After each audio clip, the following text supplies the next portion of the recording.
Ministri i Brendshëm Besfor Lamallari në një konferencë me gazetarët bëri të qartë se çdo punonjës i policisë së shtetit duhet t'i bëjë mirë llogarit me detyrën, veten dhe drejtsinë, nëse do të bëhet fal me krimin dhe të mbyll syt përballë palishmërisë. Ky mesazh vjen pas aksionit të zhvilluar në Sarandë nga Policia e Shtetit dhe Agjencia e Mbikëqyrjes Policore, çoi në shkrirjen e Komisariatit të Sarandës, pasi kupola drejtuese ishte lejuar ndërtimet pa leje në biznes i dyshuar për lidhje me krimin. Zgjidhjen time të fundit ditën e djeshme në Sarandë, ku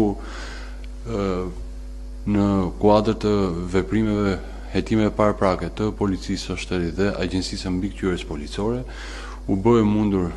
goditja një rasti të dyshuar palishmërie, ku punonjës të policisë bëjnë palë me krimin, jo vetëm neglizhojnë bërjen e detyrës me përkushtim me sipas ligjit dhe me nder, por cënojnë dhe interesat kombëtare. E them këtë sepse Bregdeti nga veriu në jug, mbrojtja e territorit është pasuri kombëtare, i përket qytetarëve shqiptar dhe nuk mund kushdo që mendon se interesat vetjake mund të heshtohen nga përmasat e një bashkie apo në kuadër të një çështje lokale, e ka shumë gabim. Ky është edhe mesazhi që unë dava dje, krahas nevojës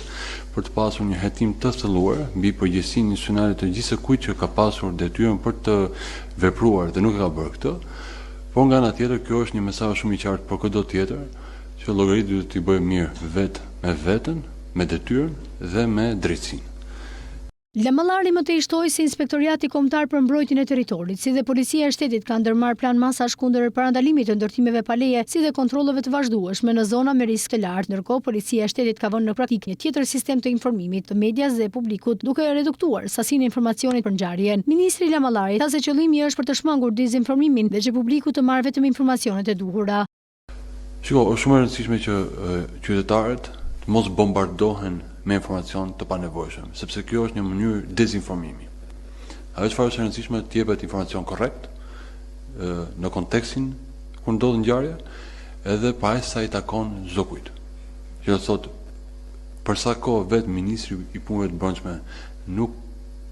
informohet dhe as nuk ka interes, sepse kështu e përcakton ligji për çështje operacionale, edhe policia nuk mund të ndajë informacione të natyrës aq më tepër për operacionet që zhvillohen. Pra duhet të jenë shumë të kujdesshëm në ndarjen e informacionit, si në respektimin dhe mbrojtjen e dhënave personale të personave të dyshuar, po ashtu edhe në të dhënat e tjera të cilat mund të dëmtojnë hetimin. Ministri i Brendshëm foli edhe për sigurinë për shkolla, duke shtuar kështu implementimin e projektit Smart City që monitoron ambientet me kamera inteligjente.